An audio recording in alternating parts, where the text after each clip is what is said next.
Esto es Mitos y Leyendas de América. Soy Jenny de Bernardo, tu anfitriona, y hoy te traigo un viaje fascinante a través del Gran Chaco americano. Una vasta región llena de historias, misterio y tradición.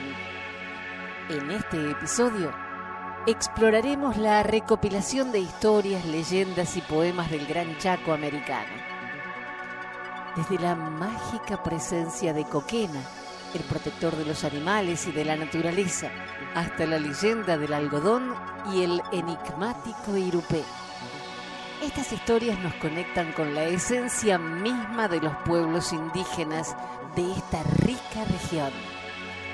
Prepárate para sumergirte en un mundo donde la naturaleza, la mitología y la poesía se entrelazan en un tapiz de sabiduría ancestral. Sin más preámbulos, comencemos este maravilloso viaje. En este episodio vamos a compartir historias del libro Recopilación de historias, leyendas y poemas para la educación y capacitación para el desarrollo sostenible del Chaco sudamericano. Este trabajo fue avalado por los Ministerios de Educación de la República de Bolivia, República de Paraguay y República Argentina.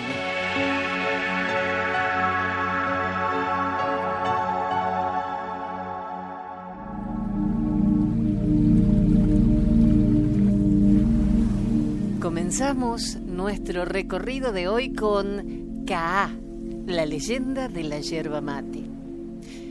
Hace muchísimos años, la luna no se contentaba con enviarnos desde el cielo su luz blanca y hermosa, sino que también bajaba ella a nuestros campos y bosques, ansiando respirar aire puro, sentir el perfume de las flores y alegrarse con el murmullo de los arroyuelos y el canto de los pájaros. No imaginen a la luna en sus paseos por la tierra rondando de aquí para allá como una bola cualquiera. Imagínenla transformada en una mujer hermosísima, con ojos brillantes como 2 estrellas, de larga cabellera plateada y envuelta en tules finísimos de suaves colores. Así bajaba la luna a la tierra. Y no venía sola. La acompañaba siempre una bellísima joven que era a su vez una nube a la que la luna había transformado. Nuestros indios guaraníes llamaban a la luna Yací y a la nube Araí. Adoraban a Yací porque según ellos era la diosa que protegía y premiaba a los hombres buenos. Una tarde, Yací y Araí paseaban juntas aspirando embelesadas el aroma de las plantas y de las flores del bosque. De pronto, en una vuelta del camino entre la maleza, se les apareció un temible yaguareté que, en actitud de saltar sobre ellas con las fauces abiertas para destrozarlas con sus dientes y garras, parecía esperarlas hambriento. Imaginen la escena, ellas nada pueden hacer para defenderse. Se detienen horrorizadas ante el feroz animal y allí quedan inmóviles, paralizadas de espanto. A pocos pasos está el tigre agazapado y medio escondido entre las plantas, esperando el menor movimiento de ellas para alcanzarlas de un zarpazo. Yací y Araí solo piensan en huir para librarse de su terrible enemigo. Ya va a saltar el tigre sobre ellas cuando ven con gran asombro que éste, rugiendo de dolor, cae herido por una flecha que alguien le ha arrojado. Yací y Araí huyen horrorizadas y desaparecen. Mientras tanto, el yaguareté, rugiendo furioso, busca a su enemigo para atacarlo.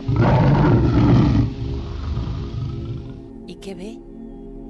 Allí, oculto, detrás del grueso tronco de un árbol, está un indio viejo que sostiene entre sus manos un arco y muchas flechas. Es él quien intenta matar al tigre, para salvar la vida de las dos mujeres. El yaguareté, al verlo, brama furioso, queriendo arrojarse sobre el indio para devorarlo. Pero este, aunque viejo, es astuto y muy valiente. Consigue apartarse y arrojar nuevas flechas al yaguareté, el que cae al fin muerto a sus pies. Pasado el peligro, se vuelve el indio hacia el lugar en el que viera a las dos mujeres, pero no las encuentra. Yacé y Araí, llenas de espanto, habíanse transformado en luna y en nube para elevarse nuevamente, sutiles y aladas, al reino de los cielos de donde habían bajado. La noche cae ya sobre el bosque. El indio se apresura a sacar la piel al yaguareté. Se cubre con ella y trepa luego a la copa de un árbol dispuesto a pasar allí la noche. Satisfecho por la buena acción realizada, el indio viejo no tarda en quedarse profundamente dormido. Y sucedió que mientras estaba entregado al sueño, vio aparecer ante sí, como envuelta en nubes radiantes de luz, la figura bellísima de la mujer de los cabellos de plata que había visto esa tarde en el bosque. Oyó también claramente que ella, acercándose a él, le decía: «Soy Yazid, la diosa de los hombres buenos. Era yo acompañada de Araí, quien paseaba por el bosque esta tarde. Tú has luchado con valor para salvar nuestras vidas, poniendo en peligro la tuya». El indio maravillado quiso responder algo, pero no pudo. La diosa continuó hablándole: «Los hombres buenos reciben siempre recompensa por sus nobles acciones. Tú recibirás la tuya, porque tu bondad y tu valor la merecen». «¿Cuál será esa recompensa?», se preguntaba el indio mientras contemplaba embelesado a su diosa protectora. La respuesta no se hizo esperar, porque Yazid prosiguió: «Haré nacer para ti en este bosque una nueva planta. Llámala Kaá y cuídala mucho. Te advierto que sus hojas serán venenosas, por lo que deberás tostarlas para hacer uso de ellas. Muchos beneficios recibirás de Kaá, muchos». Dicho esto, desapareció la diosa. Despertó el indio y miró a su alrededor buscándola, pues le parecía continuar oyendo su dulce voz. No la encontró. Más bien, pronto escapó de sus labios una exclamación de sorpresa: «¡Aquí está la planta que me habló Yazid! ¡Qué alegría! Es planta del cielo la que aquí encuentro. Es Kaá». Y en efecto, allí estaba entre la salvaje maleza Kaá, iluminada por la luz de la luna. Agradecido, el buen indio buscó nuevamente a Yazid para demostrarle su contento, pero tampoco la halló. Se quedó en el bosque hasta que los primeros rayos del sol, claros, brillantes, dorados, comenzaron a filtrarse por entre el ramaje de los árboles y por entre las hojas de su nueva planta, que, como pueden imaginar, era la de la yerba mate. Esta planta nació, pues, en nuestro suelo hace muchísimos años, cuando creían los indios que paseaban por la tierra la luna y la nube. La yerba mate es, según la leyenda, el premio que recibió un alma buena. Por eso esta planta nos brinda sus mejores dones y es símbolo de amistad entre los hombres.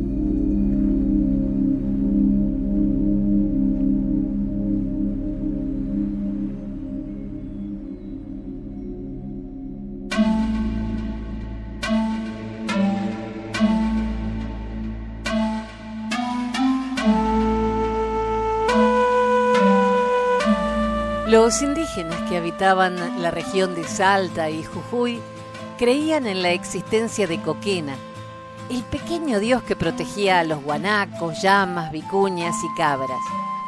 Si alguno de ellos se extraviaba en los montes, Coquena lo guiaba hacia el verdadero camino. Salvaba a los animales de todos los peligros y los amparaba de los malos tratos de los pastores o de los abusos de los arrieros que conducían recuas de llamas o de guanacos cargados. Los indígenas de los valles calchaquíes, que comprendían las actuales provincias del noroeste argentino, creían en la existencia de otro dios semejante a Coquena. Lo llamaban Yastay y también amigo o dueño de las aves. Al decir aves, se referían a todos los animales de caza, llamando aves mayores a los cuadrúpedos y menores a los otros, a las verdaderas aves. Yastay protegía a las aves y sus pequeñas crías de las crueldades y abusos de los cazadores. Coquena y Yastay, dioses buenos y justos, creados por la imaginación de nuestros antepasados, nos prueban que los animales habían despertado también en el corazón de aquellos seres primitivos profundos sentimientos de ternura y compasión.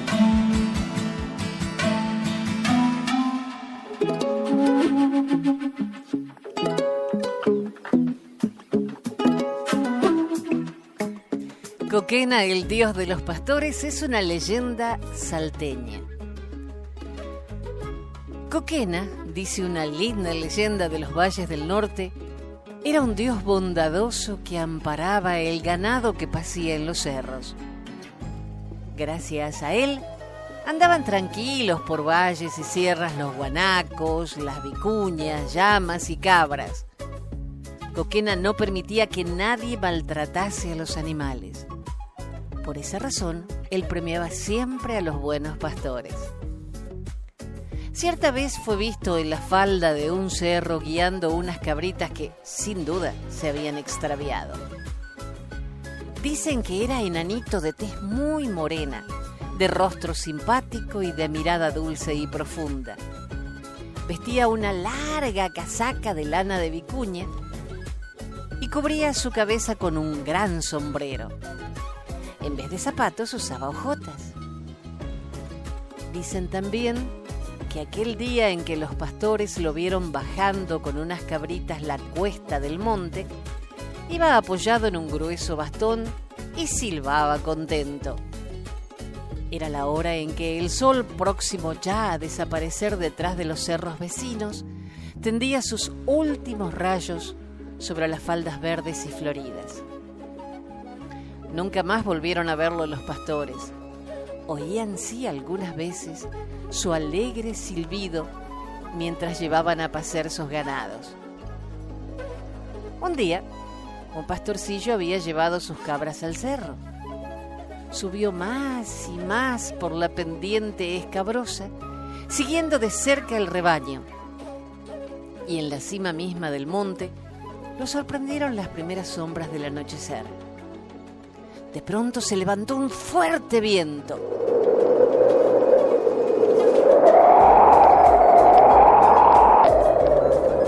Comenzó el cielo a cubrirse de densos y oscuros nubarrones. Un silencio aterrador se cernía en el ambiente. Las ráfagas de viento rugían cada vez con mayor furia, repercutiendo en el valle con modulaciones siniestras. La borrasca se hizo recia e implacable.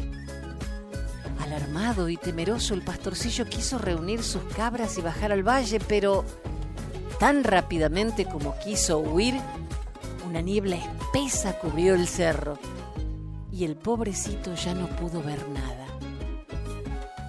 Las cabras se habían dispersado rápidamente en todas direcciones. El pastor comenzó a gritar desesperado, llamándolas. Corría de un lado a otro, desafiando al huracán para atraerlas, pero todo fue inútil. Gritó y lloró el desolado pastorcillo hasta que llegó la noche. La oscuridad se hizo entonces absoluta. Y al fin, el frío, el viento y la niebla vencieron al buen pastorcillo, que se quedó muy triste sin sus lindas cabras. Se sentó bajo unas peñas a descansar y no tardó en quedarse profundamente dormido, envuelto en su ponchito de vicuña. Con las primeras luces de la aurora se despertó, recordó su desgracia y comenzó a llorar. Mas bien pronto se secaron sus lágrimas. Sus ojos expresaron el más profundo asombro. Era que a su lado, muy junto a él, alguien había dejado una bolsa llena de monedas de oro.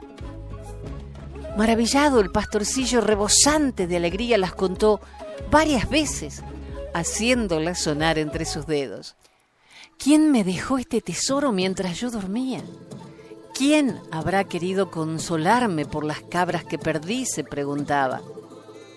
De pronto cesó en sus reflexiones y exclamó alborozado: ¡Ya sé! ¡Es Coquena! El dios enanito. ¡Qué alegría es Coquena! Había comprendido al fin que no podía ser otro que Coquena, el dios enanito, como él lo llamaba, quien así lo premiaba por haber sido siempre un pastorcito humilde y bueno que cuidaba su rebaño con alegría y cariño.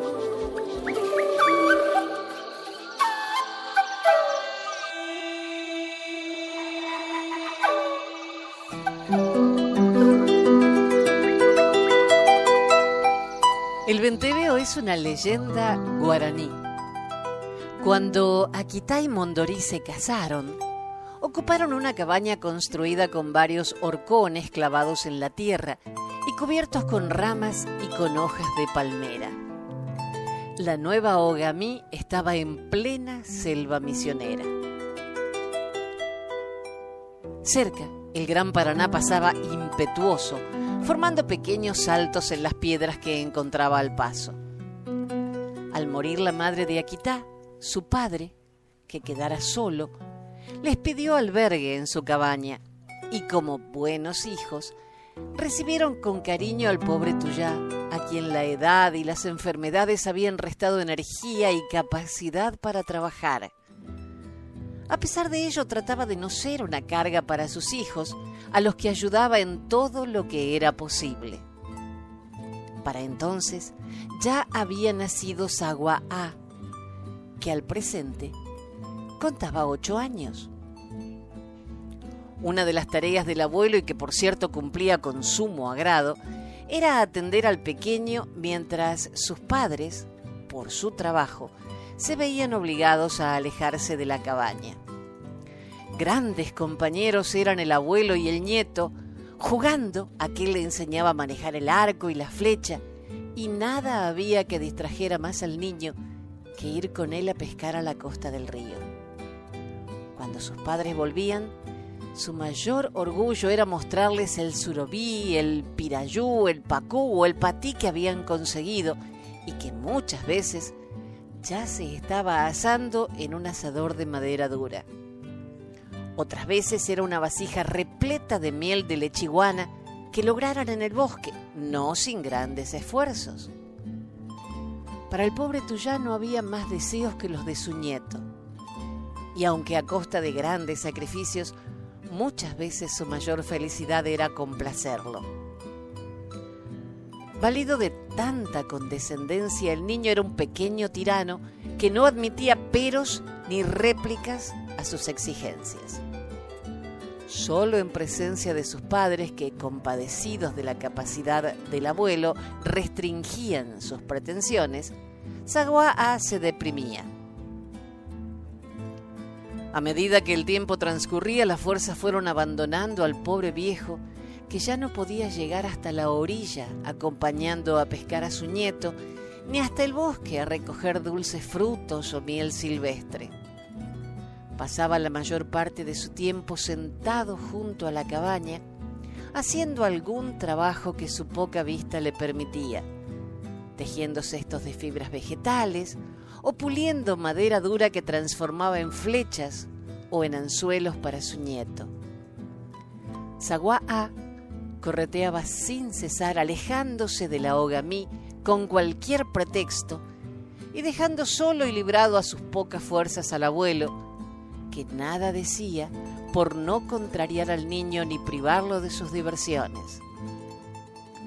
Cuando los padres regresaban, encontraban siempre a su hijo junto al abuelo, de modo que, confiados en que el niño no se movía de su lado, dejaban tranquilos la cabaña para cumplir su trabajo en el algodonal. El anciano, por su parte, jamás había dicho una sola palabra que pudiera delatar al cuminí ni intranquilizar a sus hijos. Pero sucedió que un día Sagua se detuvo más que de costumbre en sus correrías por el bosque con otros niños de su edad, y al llegar a Kitá y su Tembericó Mondorí a la cabaña, hallaron al abuelo que no había probado alimento por no haber tenido quien se lo alcanzara. Sus piernas ya no le respondían y era incapaz de moverse sin la ayuda de otra persona. Indignado, Akita quiso conocer el comportamiento de su hijo en días anteriores, haciendo preguntas al abuelo. Pero éste, pensando siempre en el nieto con benevolencia y cariño, contestó con evasivas, evitando acusarlo y encontrando en cambio disculpas que justificaran su alejamiento. Cuando Sagua llegó corriendo y sofocado, tratando de adelantarse al arribo de sus padres, Akita lo reprendió duramente, enrostrándole su mal proceder y su falta de piedad y agradecimiento hacia el pobre abuelo que tanto le quería y que no había hecho otra cosa que complacerlo siempre. Sagua nada respondió. Bajó la cabeza y su rostro adquirió una expresión de ira contenida. En su interior no daba la razón a su padre, sino que, por el contrario, juzgaba injusto su proceder. ¿Por qué él, sano y fuerte, que podía correr por el bosque, trepar a los árboles, recoger frutos y miel silvestre, o llegar a la costa, echar al anzuelo y pescar apetitosos peces, debía quedarse allí quieto junto a una persona inmóvil? ¿Acaso el abuelo, cuando podía caminar, no le gustaba acompañarlo en sus excursiones? ¿Qué culpa tenía él ahora de que no pudiera hacerlo? Y en último caso, si no podía caminar, que se quedara el abuelo en la cabaña, que él por su parte nada podía remediar quedándose también. El tirano egoísta había aparecido en estas reflexiones que, si bien no exteriorizó con palabras, lo decían bien a las claras su ceño fruncido y su expresión airada, que en ningún momento trató de disimular. Desde entonces varios días se quedó la madre en la cabaña. El padre iba solo a trabajar. El abuelo se había agravado y ya no podía abandonar el lecho de ramas y de hojas de palma. Era necesario atenderlo y alcanzarle los alimentos, pues él era incapaz de moverse por su voluntad.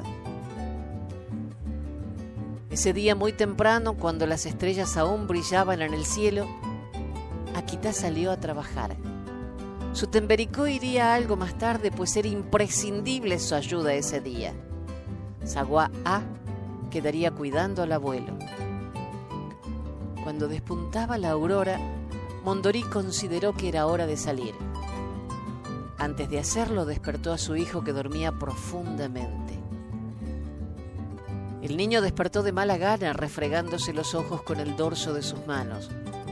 Malhumorado al tener que dejar el lecho tan temprano, respondió irritado al llamado de su madre. ¿Qué quieres? ¿No puedes dejarme dormir?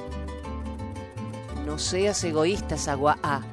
Tu abuelo no puede quedar solo y además es necesario atenderlo. Su enfermedad le impide moverse por su voluntad y es justo que se lo cuide. Tu padre y yo debemos trabajar y tú tienes la obligación de dedicarte al pobre abuelo enfermo. ¿Por qué tengo que atenderlo?, insistió iracundo. Yo había decidido ir al río a pescar y por culpa de él debo quedarme acá como si estuviera prisionero. Ya he preparado la higá y yo iré a pescar. El abuelo no necesita nada. No seas malo, Sagua. Recuerda que tu abuelo fue siempre muy bueno contigo y que solo bondades y mimos has recibido de él. Ahora te necesita. Es justo que le dediques tu atención. Te prohíbo que te muevas de casa. Ya irás a pescar cuando hayamos vuelto tu padre y yo. ¿Exiges que me quede? Muy bien, me quedaré, pero te aseguro que no me obligarán a hacerlo otra vez, concluyó amenazante el despechado Sagua-a. Triste se fue Mondori al reconocer los sentimientos mezquinos que dominaban a su hijo. Mientras iba caminando pensó en Sagua-a cuando era pequeñito y recordó la bondad que albergaba entonces su corazón. Con su manecita tierna acariciaba a los animalitos que se acercaban a la cabaña en busca de alimentos y a los que era capaz de dar lo que él estaba comiendo. Y no olvidaba el día cuando entre dos de sus deditos traía una florecilla silvestre cortada por él mismo, que le entregó mirándola con expresión tan alegre y orgullosa como si le hubiera dado un tesoro. ¿Cómo había cambiado su hijo? ¿Qué malos sentimientos se habían apoderado de su alma? ¿Cuál sería la causa de este cambio? Temió la madre por él. Tupá, el dios que premiaba a los buenos, no dejaba sin castigo a los malos. ¿Qué tendría reservado para Sagua-a?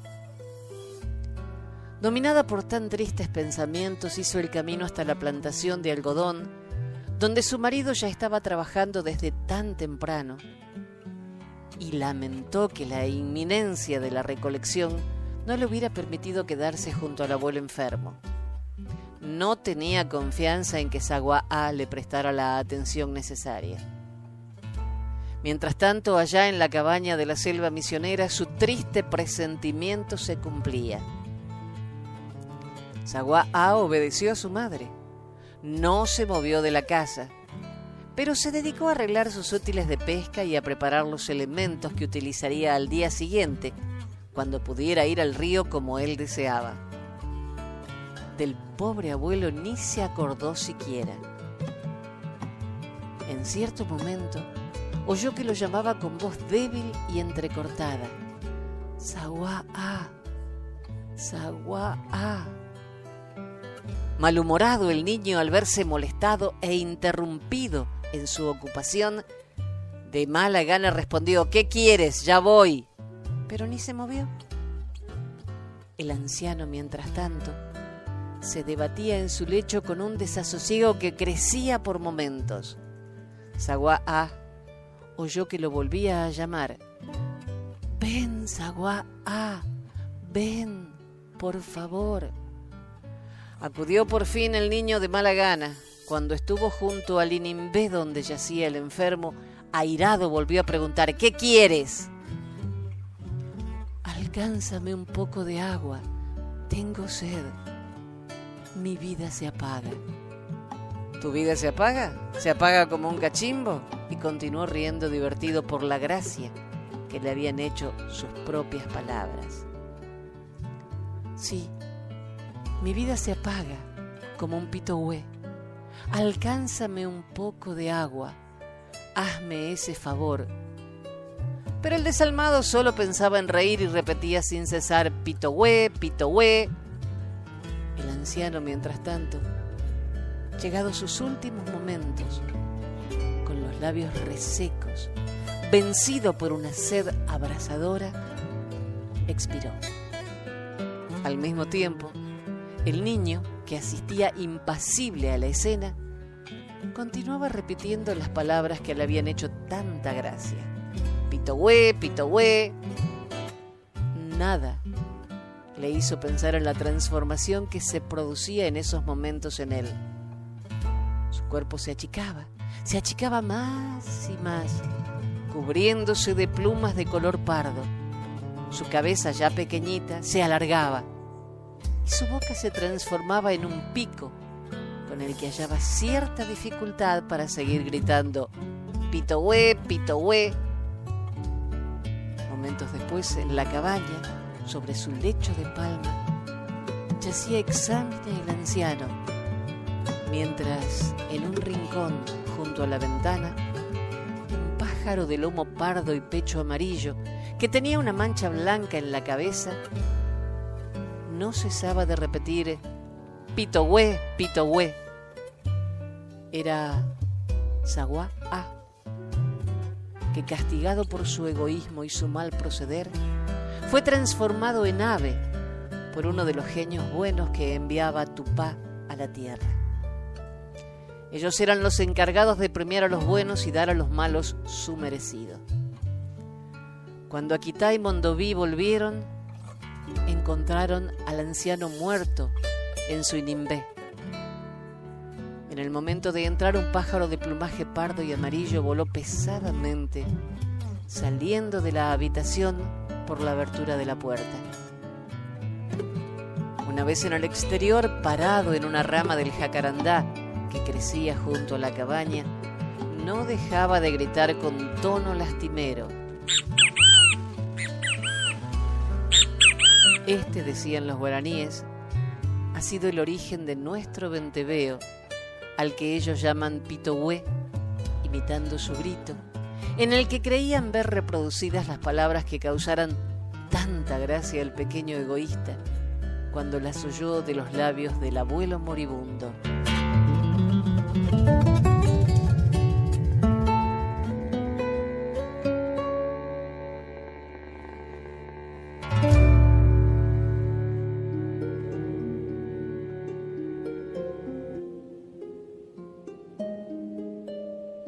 El irupé es una planta acuática maravillosa.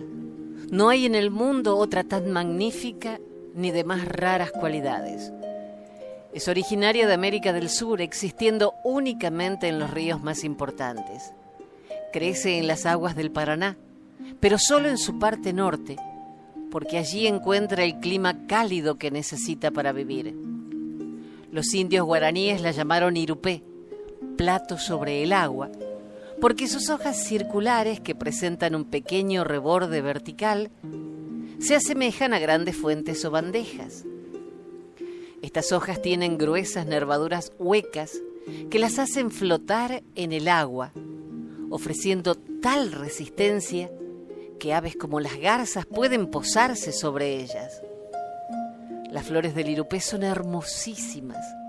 Están formadas por muchos pétalos brillantes, de color blanco nacarado en su parte exterior y rosado en la interior. Este color se hace más vivo hasta llegar a rojo en los pétalos del centro de la flor. Las preciosas flores del irupé solo lucen su hermosura a la luz del día, exhalando al mismo tiempo su aroma delicioso y suave.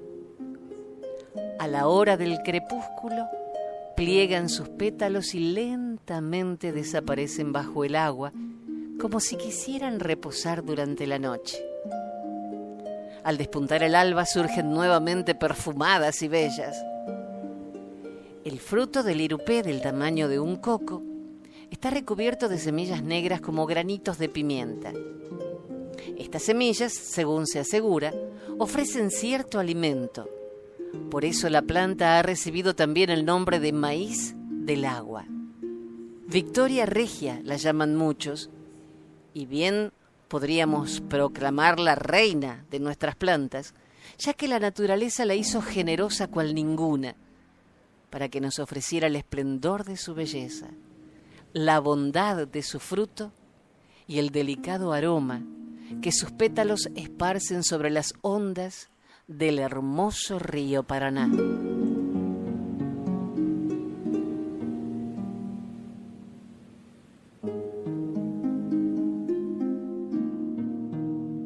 El irupé, leyenda guaraní. A orillas del Paraná vivía el cacique Rubichata-Cu, que quiere decir jefe algarrobo. Él gobernaba una tribu de hombres aguerridos y hermosas mujeres. Rubichata-Cu tenía una hija, Morotí, blanca, joven y bella, pero orgullosa y coqueta, novia de Pitá, rojo, el guerrero más valiente de la tribu. Morotí y Pitá se querían mucho, pero el genio del mal, envidioso de la felicidad de los jóvenes, inspiró una mala idea a la india. Un día, al caer la tarde, paseando por la orilla del río con otras doncellas, Morotí vio a Pitá que, en compañía de varios guerreros, se ejercitaba con el arco y las flechas. Para demostrar a sus amigas cuánto la amaba Pitá y cómo satisfacía todos sus caprichos, les dijo con orgullo: ahora verán cómo Pitá cumple cualquier deseo mío. ¿Ven este brazalete? Lo arrojaré al río y mi novio irá a buscarla.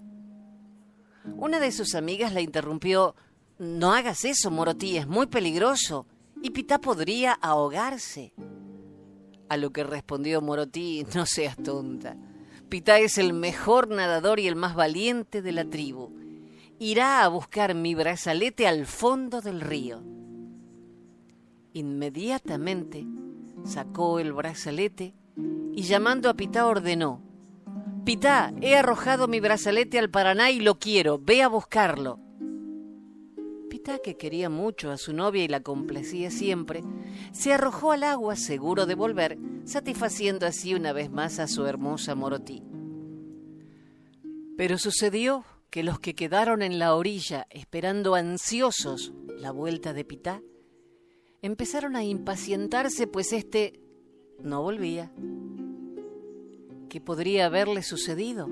¿Habría quedado enredado entre las raíces de alguna planta? ¿Estaría herido? Así pensaban cuando Morotí, desesperada y llorosa, dijo: yo soy la culpable de lo que sucede. Pitá debía haber salido ya, algo le ha pasado, yo no quiero que muera. Que llamen al adivino de nuestra tribu y diga qué debemos hacer para salvarlo.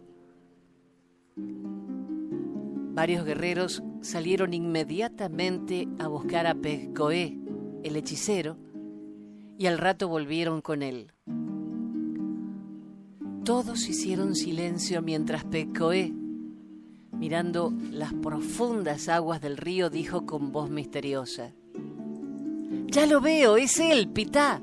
Está con Iku Ñapayé, hechicera de las aguas, en su hermoso palacio de oro y piedras preciosas. La dueña de las aguas quiere que se quede y para ello le ofrece todas sus riquezas. Pitá parece aceptar. Y tú, Morotí, por tu orgullo y tu coquetería, eres la única culpable de la pérdida de nuestro mejor guerrero. No, yo quiero salvarlo, gritó Morotí desesperada. Dime qué debo hacer y te obedeceré ciegamente. Y habló Pekkoe: tú eres quien puede salvarlo, tú y solo tú. Espero tu mandato, habla, Pekkoe. Debes arrojarte al Paraná y traerlo tú misma a la superficie. Tú debes arrancarlo del poder de la dueña de las aguas. Te obedezco, Pekkoe, y me arrojo al río. Yo volveré con Pitá. Mi amor vale más que todas las riquezas de Iku Ñapayé. Diciendo así, se arrojó a las aguas que se abrieron para dejar pasar a la coqueta y orgullosa joven que, arrepentida, iba a salvar a su novio del poder de la hechicera de las aguas. Toda la noche debieron esperar el regreso de los jóvenes. Se encendieron fuegos y se danzó a su alrededor para invocar a Tupá y ahuyentar los malos espíritus. Los ancianos hacían conjuros vencedores del mal. Los guerreros y las doncellas bailaban danzas sagradas. Ya amanecía cuando fue nuevamente consultado el hechicero, que seguía mirando las aguas, y Pekkoe dijo: ya se han encontrado. Morotí ha salvado a Pitá. Ya vuelven abrazados a la superficie, ya vuelven. En ese mismo instante, atónitos y maravillados, vieron aparecer en la superficie del agua una hermosa flor de pétalos rojos y blancos. Eran Morotí y Pitá, que así transformados ofrecían al mundo su belleza y su perfume como símbolos de amor y arrepentimiento.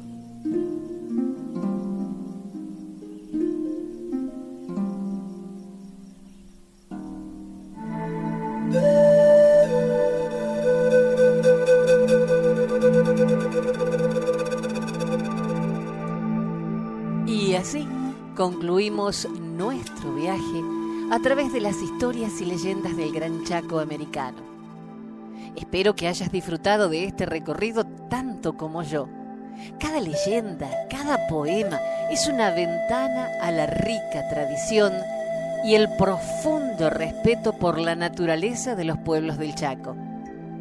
Recuerda que puedes escuchar más episodios y seguir explorando las maravillas de las leyendas indígenas en nuestro próximo capítulo de Mitos y Leyendas de América.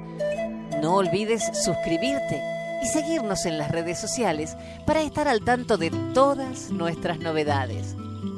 Gracias por acompañarnos y hasta la próxima, donde seguiremos descubriendo juntos los secretos y la magia de América.